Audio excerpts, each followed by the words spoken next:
So, what indicator can we use to identify market momentum? Well, the moving average convergence divergence indicator is a solid choice. How about identifying volatility?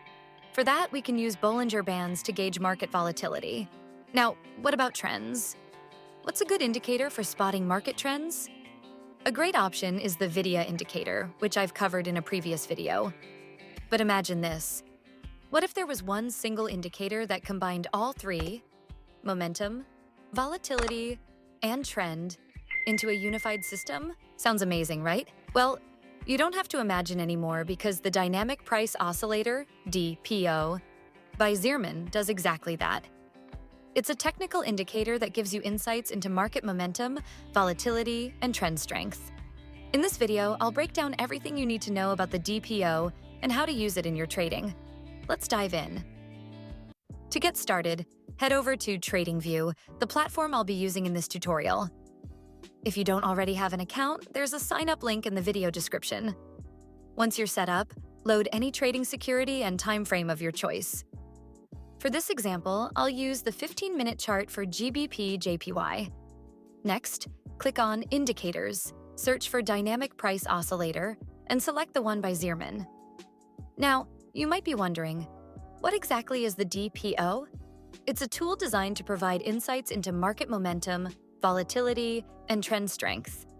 A standout feature of this indicator is how it integrates Bollinger Bands directly onto the oscillator, offering a unique view of volatility and potential breakout points. If you're unfamiliar, Bollinger Bands are a popular tool for measuring market volatility. Here's a breakdown of the DPO's components. 1. Dynamic Price Oscillator. This yellow line in the indicator window measures the difference between the current closing price and a volatility-adjusted moving average. It's a smooth line that helps traders identify trends, overbought or oversold conditions, and potential reversal points. Second, Dynamic Mean. At the center is the Dynamic Mean, a smooth, volatility-adjusted average price that serves as a baseline for analyzing trends. 3. Bollinger High, dark green line. This marks overbought conditions based on recent price movements. 4. Expanded Bollinger High, an extended volatility measure indicating extreme overbought scenarios. 5. Bollinger Low, dark red line.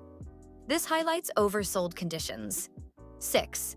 Expanded Bollinger Low, an extended measure for extreme oversold scenarios. Now, let's customize the indicator settings. On the Input tab, you'll see options like Length, which determines the look-back period for both the oscillator and Bollinger Bands. Increasing this value smooths out the lines and widens the bands, while decreasing it makes the oscillator more responsive to recent price changes. I've set mine to 55. There's also a smoothing factor to reduce noise. Higher values make the line smoother but might delay signals. I've chosen 10. On the Style tab, you can tweak the colors and toggle elements on or off.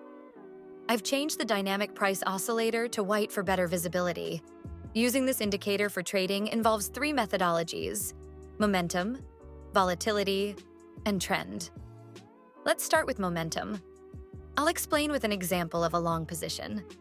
Momentum trading. The DPO, white line, identifies market momentum by reacting to sharp movements, especially when crossing the Bollinger Bands. For instance, a sharp move upward past the upper Bollinger Band signals strong bullish momentum. Conversely, a sharp move downward past the lower band indicates strong bearish momentum. Mean reversion strategy. For a long position, watch for downward momentum causing the oscillator to deviate far below the mean, yellow line. When this happens, 1.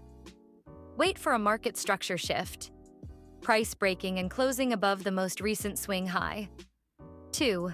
Enter a long position with a stop loss below the most recent swing low and a take profit set at 1.5 times the risk.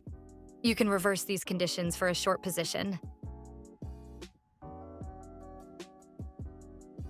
Divergence strategy.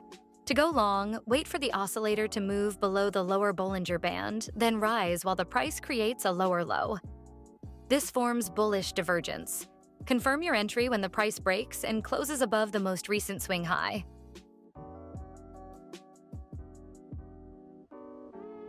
Volatility filtering.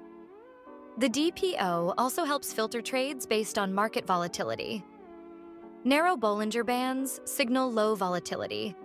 Avoid trading during these periods. Wide Bollinger Bands indicate high volatility. These are ideal times to trade, as prices are more likely to hit your targets. Trend trading. The DPO highlights both trend direction and strength.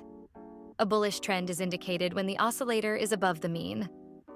The trend strength increases as the oscillator crosses the Bollinger high and reaches the expanded Bollinger high. Similarly, bearish trends occur when the oscillator is below the mean. Welcome aboard our crypto arc where dreams meet freedom. Join us on this journey as we empower crypto believers with knowledge and tools to achieve their goals. And guess what? We're just getting started in this world of endless possibilities. Click the link below to join us now. Enjoy 0 fees on spot trading for the first 30 days and a chance to win up to 30,000 USDT in deposit rewards. Join Bybit today and ride the wave of crypto success. Trend-based strategy. Combine the DPO with the swing support resistance with the volume indicator. 1. Look for the most recent swing high with at least 1,000 volume. Extend it with a horizontal line if necessary. 2. Wait for price to break and close above the swing high. 3. Ensure the oscillator is above the Bollinger high but below the expanded Bollinger high. Enter a long position with a stop loss below the most recent swing low and a take profit set at 0.5x the risk. While this has a negative risk-reward ratio, backtesting shows a 75% win rate, making it profitable overall. Alternatively, you could use a risk-reward ratio of 1:1 or 1.5:1, which might require adding extra conditions to maintain profitability. In this particular trade example, the trade was profitable. For a short position, we'll do the opposite of this process. Ladies and gentlemen, remember that the strategies presented in this video are not complete trading strategies. They primarily rely on indicators without incorporating key elements like price action, market structure, or discretionary confluences, which are critical for consistent profitability. This means these strategies might perform well in certain conditions but poorly in others. It's essential to add your own confluences or incorporate these indicators into an existing strategy to enhance your trading approach. But if you want my advice, you can watch the Fibonacci video recommended on your screen in order to come up with the best combination, and then watch the other 2 videos to learn how to turn it into a bot with alerts all for free, so it does the job for you while you're away. Well, that's it for this video. I really hope you found some value. If you did, don't forget to leave a like or even consider subscribing to stay updated. Thanks for watching, and I'll see you next time.